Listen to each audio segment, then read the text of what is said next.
लगातार हम आपको नीरव मोदी, माल्या, ललित मोदी, तमाम आपके सामने हमने चौकसी सब उदाहरण आपके सामने रखे हैं। और अब तो ये हद हो गई कि गुजरात में घुसकर आता है चीन का एक नागरिक, पाटन और बनासकांठा में बैठकर, सीमावर्ती जिलों में बैठकर इतना बड़ा स्कैम करके चला जाता है। न वो गिरफ्तार होता है, न सरकार इस पर कोई उत्तर देती है। ये तो मीडिया का धन्यवाद है कि कुछ आया सामने तो सबकी जानकारी में ये बात आई। तो प्रधानमंत्री के बारे में जो आप एक छवि बनाई गई है, वो छवि बिल्कुल झूठी छवि है। हकीकत यही है इस सरकार की और इस प्रधानमंत्री की कि या तो इन्हें ज्ञान नहीं है क्या हो रहा है इनकी अपनी सरकार में, इनकी अपनी नाक के नीचे, और या ज्ञान है फिर भी हो रहा है। दोनों ही केसेस में सवाल बहुत गंभीर उठते हैं।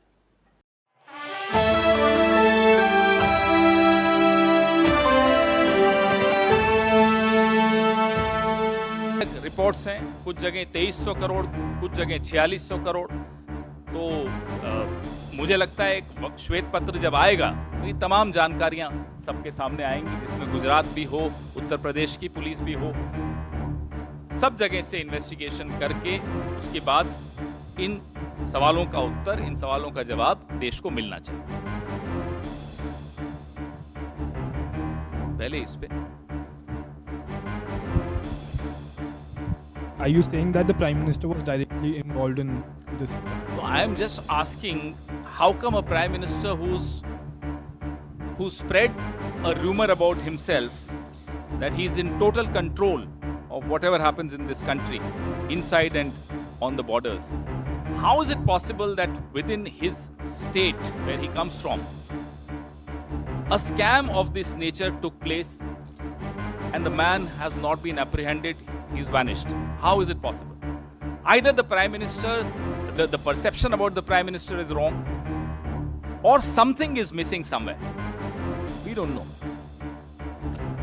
सर, आपने आज ये बात उठाई है और आप ये कह रहे हैं ये सीमावर्ती डिस्ट्रिक्ट्स हैं, वहाँ पर ऐसा हुआ, तो एक तरीके से सिक्योरिटी का भी एक बड़ा पॉइंट ऑफ व्यू उसमें उठता है। क्योंकि इससे पहले आप लोगों ने प्रेस कॉन्फ्रेंस करी थी, एक बात उठाई थी, जम्मू कश्मीर में एक व्यक्ति पीएमओ का जो है लेटर लेकर और सारी चीज़ों से चल रहा था आगे, उसकी भी अब तक बात नहीं हो पाई। तो ये कितना सीरियस आप मानते हैं और किस तरीके की इन्वेस्टिगेशन इसमें होनी चाहिए? साहब, जो प्रचार होता है ना प्रधानमंत्री के विषय में, वो प्रचार अब तार-तार हो गया, क्योंकि उसकी हकीकत अब सबके सामने आ गई। प्रधानमंत्री का नाम का दुरुपयोग करते हुए एक नहीं, दो नहीं, 4-4, 5-5 उदाहरण आपके सामने हमने रखे हैं।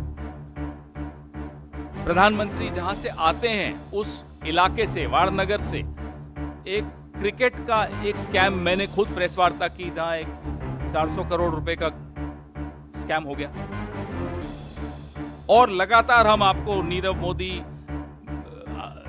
माल्या, ललित मोदी, तमाम आपके सामने हमने चौकसी सब उदाहरण आपके सामने रखे हैं। और अब तो ये हद हो गई कि गुजरात में घुसकर आता है चीन का एक नागरिक, पाटन और बनासकांठा में बैठकर, सीमावर्ती जिलों में बैठकर इतना बड़ा स्कैम करके चला जाता है। न वो गिरफ्तार होता है, न सरकार इस पर कोई उत्तर देती है। ये तो मीडिया का धन्यवाद है कि कुछ आया सामने तो सबकी जानकारी में ये बात आई। तो प्रधानमंत्री के बारे में जो आप एक छवि बनाई गई है, वो छवि बिल्कुल झूठी छवि है। हकीकत यही है इस सरकार की और इस प्रधानमंत्री की कि या तो इन्हें ज्ञान नहीं है क्या हो रहा है इनकी अपनी सरकार में, इनकी अपनी नाक के नीचे, और या ज्ञान है फिर भी हो रहा है। दोनों ही केसेस में सवाल बहुत गंभीर उठते हैं। या तो आप नाकाबिल हो, या आप जानते हुए भी आंखें और कान और मुंह बंद रखे हो। देश तो कीमत अदा कर रहा है।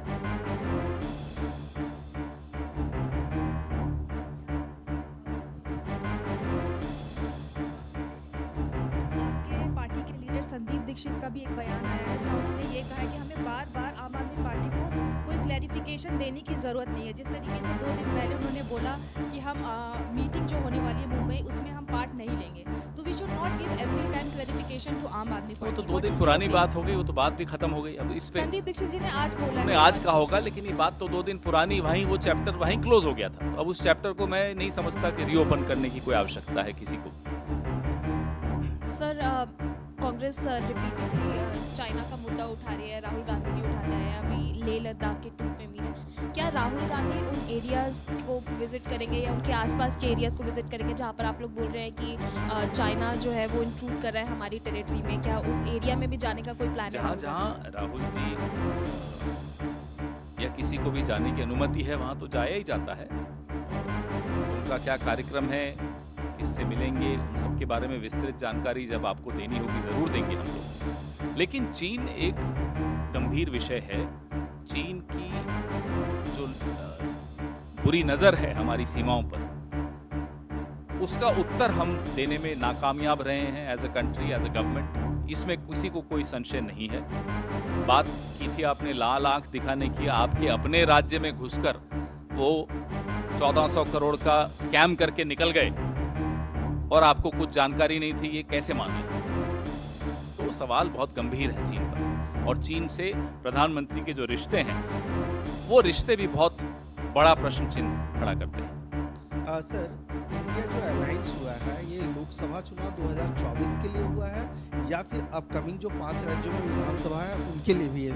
और दूसरा सवाल है सर, कल एमपी और छत्तीसगढ़ की बीजेपी ने पहली लिस्ट जारी की है, ऐसा पहली बार हुआ है? पहले कांग्रेस अक्सर करती आ रही है, क्या कहेंगे इसको लेकर? कितनी लिस्टें कितनी कभी भी निकाल दो, उससे क्या फर्क पड़ता है?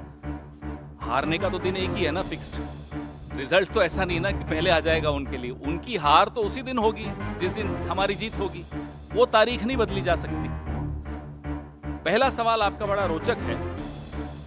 इंडिया अलायंस आने वाले लोकसभा की लिए एक स्ट्रेटेजी बना रहे हैं कि किस तरह से इस सरकार को शिकस्त दें। बड़ा स्पष्ट है, बार बार ये दोहराया जा चुका है।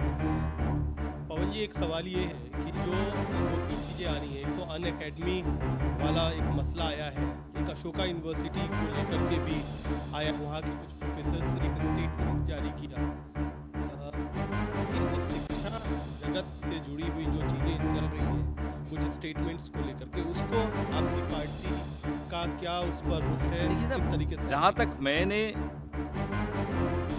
उस अध्यापक की बात सुनी, वीडियो देखा, तो उसने तो किसी का नाम नहीं लिया, उसने तो अनपढ़ नेता बोला।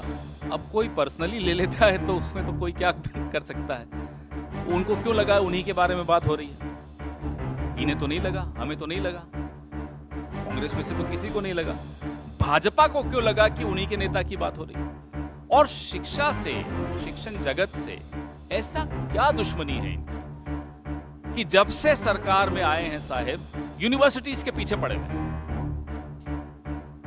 वो उस्मानिया यूनिवर्सिटी हो, जवाहरलाल नेहरू विश्वविद्यालय हो, अलीगढ़ मुस्लिम यूनिवर्सिटी हो, अशोका यूनिवर्सिटी हो, प्राइवेट एकेडमीज हो, जहां देखो यूनिवर्सिटीज पे इनको जैसे विशेष दुश्मनी है कि जहां ज्ञान हो। अब या तो साहब आप हर विश्वविद्यालय का नाम बदल के व्हाट्सएप विश्वविद्यालय रख लो, फिर देखो कैसे रिश्ता इनका ठीक होता है विश्वविद्यालय से। इनको लगता है ज्ञान का एकमात्र स्रोत है, there is only one source of knowledge and wisdom which is WhatsApp. तो जब कोई व्हाट्सएप से इतना प्रभावित हो तो जाहिर सी बात है उसको विश्वविद्यालयों से और ज्ञान के इन मंदिरों से दुश्मनी होगी।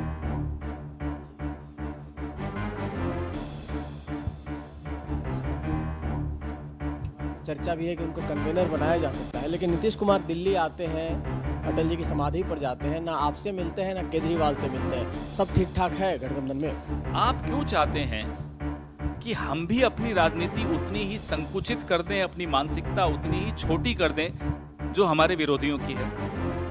कि साहब नेहरू जी से दुश्मनी लेके बैठे हुए हैं साहब, बताइए। तो आप चाहते हैं कि हम भी वैसे ही हो जाएं कि अगर कोई प्रधानमंत्री हमारी सरकार या हमारी पार्टी का नहीं हो तो हम उसको बिल्कुल इज्जत देना बंद कर दें, आदर देना बंद कर दें? आप माफ कीजिएगा, हम अपनी मानसिकता मोदी जी की वजह से तो नहीं बदलेंगे। हमारी मानसिकता भारतीय मानसिकता है, इंडियन मेंटालिटी है, वैसी ही रहेगी, कोई बदल नहीं सकता। Sir, audio has been accessed by Times Now, our channel, of Aam Aadmi Party MLA Naresh Balyan, in which he was speaking to a gangster, Kapil Sangwan, to extort money from businessmen and builders as well. How do you see this entire matter, sir? Do you think that there should be a proper investigation that should take place? No, I hope and I'm sure that the party which came to power on the slogan of clean politics, will take immediate and urgent corrective steps. The entire country, the entire city of Delhi is waiting for those corrective steps.